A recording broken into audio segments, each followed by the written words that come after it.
Alrighty, I'm doing another commentary video. I'm doing a video on hypocrisy.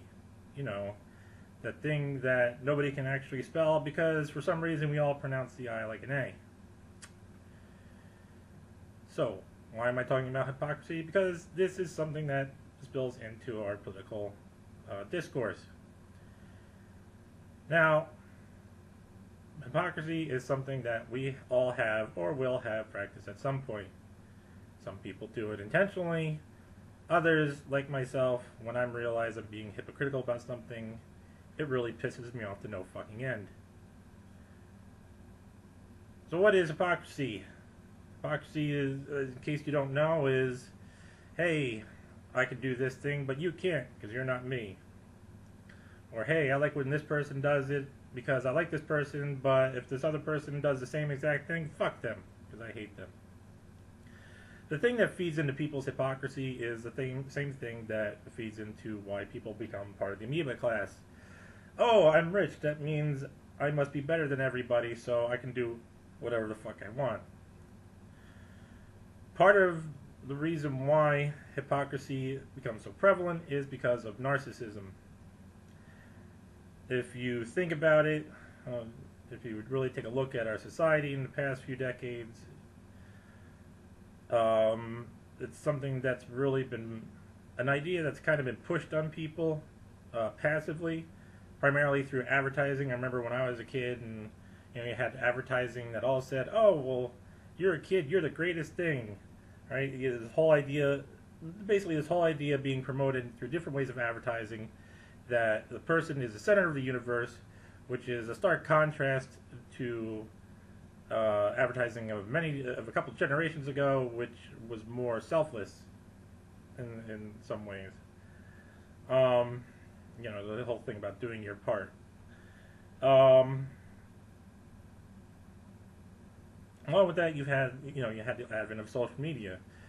You post something, you either get likes, and that validates you, or you feel like you're clicking like on somebody validates them. So it's not surprising that people from younger generations especially, but it's trickled into my generation, older generation, and not to say that there hasn't been there before, but it's not surprising that a lot of people are a bunch of self-centered, immature assholes. So let's talk about some examples of hypocrisy. Alright, let's start with the low-hanging fruit, the Republican Party. The Republican Party, we want business to interfere with, we want government to interfere less in our everyday lives. Alright, so, undo government regulations. Regulations that protect you and me, make sure we have things like clean drinking water, education, so forth and so forth. Because the government shouldn't be controlling shit.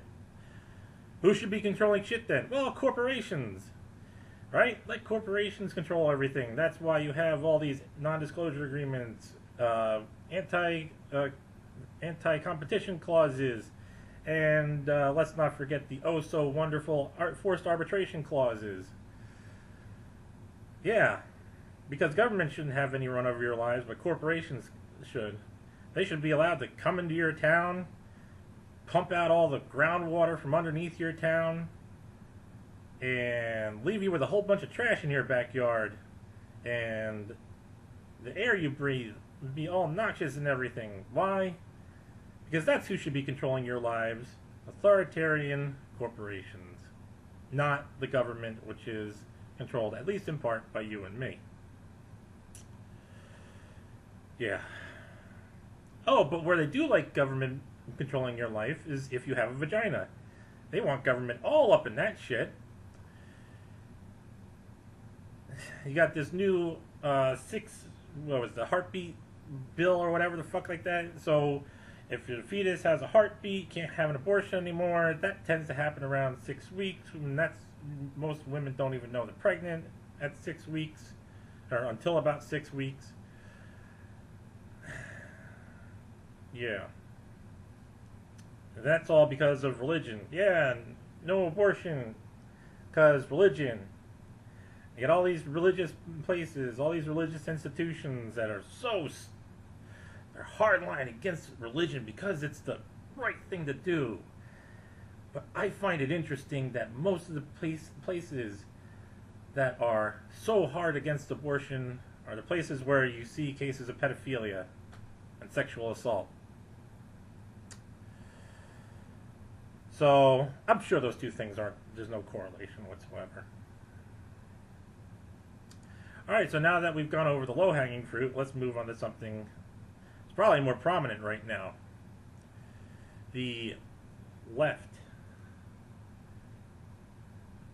People that call themselves Democrat.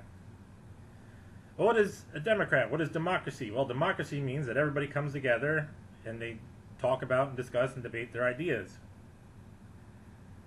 So I find it interesting that people that would call themselves a Democrat or democratic to be so quick to stomp on other people's free speech. The very core of democracy is everybody having free speech and being able to talk to one another. But they will so readily promote the idea of people being banned from Facebook and YouTube and Instagram and Twitter and whatever the fuck other social media site. But it goes beyond that. You know, let me just say, if you call up somebody's job and say to them, you know, this person thinks this way or did this or believes this and I don't like that, I think you should fire this person. That doesn't make you a good person, it makes you a fucking asshole. You call up some business and say, hey, this person, I know this person does business with you. You should refuse to do business with them anymore because X, Y, and Z. That doesn't make you a hero, that makes you a fucking loser. People have different ideas. Oh my God. People disagree. Oh my God. Now, if people commit crimes and this, that, and the other thing, I still don't condone it. Why? Because we have a legal system. We have laws. We have court hearings. And yeah, we can talk about how some are corrupt and, you know, judges are corrupt and payoffs and everything, this, that, and the other thing. But take your fights where they belong, in the legal system. Don't try to sentence somebody to a walking death sentence just because you don't like what they do, you don't like what they have to say. If you do that, if you say, hey, I'm going to unperson this person, I'm going to make them a ghost in our society because I don't like what I hear from them. I don't like what they believe. That doesn't make you virtuous. That makes you Xi Jinping. The would-be despot leader of the Chinese Communist Party, who's only kept in check by the fact that other people in the Chinese Communist Party don't want to outright despot. The Chinese Communist Party, where anybody who dissents against the government narrative gets taken away to re-education camps. And if they walk out alive, they probably won't walk out with all of their organs. For some reason, you know. Accidents happen, what can I say? You know, if you're a type of person where you say, you know what, this is the way things should be, and if you don't like that, then I have a problem with you. That's not you taking a stand, that's you being George Bush. You know, the younger of the two, the one that's still alive, the one that decided he wasn't going to be outdone by his daddy. He started his own fake war and also became a war criminal by promoting torturing people. So, yeah. Where does most of the money for these people that get this kind of influence come from anyways? Well, it comes from a lot of authoritarian people. Who funds a lot of this so-called leftist propaganda? George Soros, for one. I've already talked before about some of the other sources. And again, how these left people are actually just another right-wing faction. Because part of democracy is humility. Aw, so sorry. But, you know, I don't think that's the goal for these people. I think it's like another French Revolution. Fuck the government. Fuck these people. We're so sick of them just fucking over people's lives and making everybody miserable. We want to be the ones to do that. Viva la résistance.